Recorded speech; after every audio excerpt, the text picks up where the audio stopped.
Send me $7,500 for my daughter's sweet 16, my brother texted, with photos of the ballroom, the dress, and a $900 cake.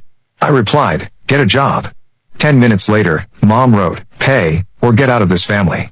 That night, I pressed, cancel, cancel. Cancel everything. By 6:30 the next morning. The text arrived at 3:47 p.m. on a Tuesday. Not a question. Not a request. A demand with 3 attachments: the crystal chandelier of the Riverside Grand Ballroom, a champagne-colored dress that probably cost more than my monthly car payment, and a 3-tiered cake decorated with edible gold leaf. The caption read, Mackenzie's Sweet 16. Your share, $7,500. Venmo by Friday.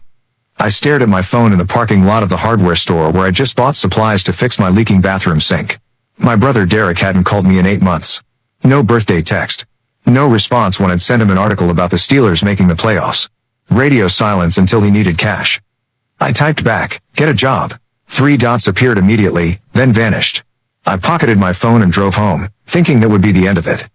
10 minutes after I walked through my front door, Mom's name lit up my screen. Pay, or get out of this family. No greeting. No context. Just an ultimatum delivered with the warmth of a debt collector. I sat down on my couch, the plastic bag from the hardware store still dangling from my wrist, and read the message again. Then I called her. Are you serious right now? Derek works hard for his family, she said without preamble. Her voice had that clipped quality she used when she'd already made up her mind. Mackenzie deserves a beautiful party. You make good money at that engineering firm. What's $7,000 to you? It's 3 months of student loan payments, Mom. It's my emergency fund. Why am I explaining this? Derek's an adult with a job. He has expenses you don't understand. The mortgage, Vanessa's medical bills. Vanessa got a cold last month.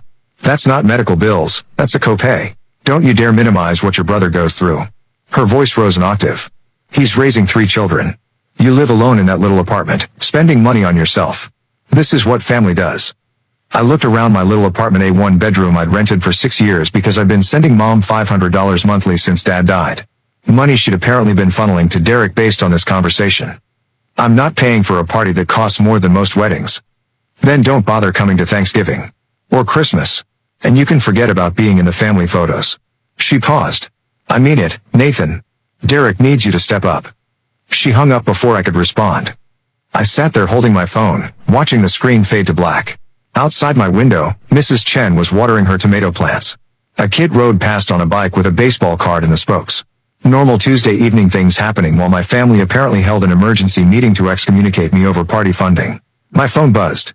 A group text this time. Derek had added me to a thread with Mom, our sister Jenna, and Aunt Carol. The message read, Nathan refuses to help with Mackenzie's party. After everything we've done for him. Jenna responded immediately, seriously? You can't help your niece? Aunt Carol, disappointing but not surprising. Mom, I told him there would be consequences. I watched the messages pile up, each one building on the last, creating a narrative where I was the villain for not emptying my savings account for a teenager's party.